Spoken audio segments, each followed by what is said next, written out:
I had quite a long break between high school and college of about 13, 14 years, maybe more. Um, don't even really recall what I did in high school for mathematics, but coming to the four-year college and starting with calculus, pre-calculus in the summer, then calculus in the fall, it was difficult, to say the least.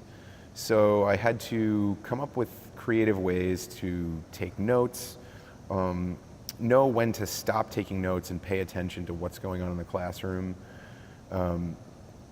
Because sometimes the professor may be saying or doing something and you're so busy just trying to keep up with them that you miss something important. And in a technical course, especially in mathematics courses, it's the little details that you need to be really, really focused on. So I had to, like I said, create strategies that worked for me. And one of them was just taking very meticulous and partitioned notes. When you develop a sense for when the subject matter is kind of going in another direction, and you can block off what you were just talking about in the lecture and move on to the next thing. Just separate it with a thick line. Headers on all the notes, always. That way, for quick referencing, if I want to go back and find a specific formula or a specific theorem that we were talking about, I can always find it because I have everything referenced with headers. And then another thing is utilizing office hours.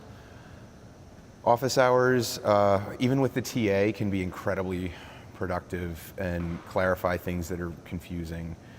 And if that still isn't enough, then I use a lot of online resources. I use YouTube religiously. There's a few channels that I like to subscribe to and watch their videos about mathematics. And I won't say specific ones just because everybody has to find their own YouTube, whatever it is, whatever their online resource is, and whatever works for them. Because for difficult concepts in math, science, engineering, all the STEM stuff, hearing it explained in many different ways is what helps you understand it.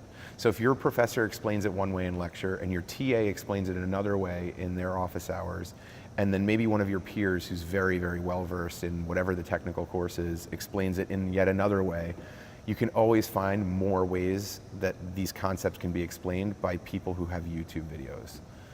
So these are like, and they're free, so free resources are always good.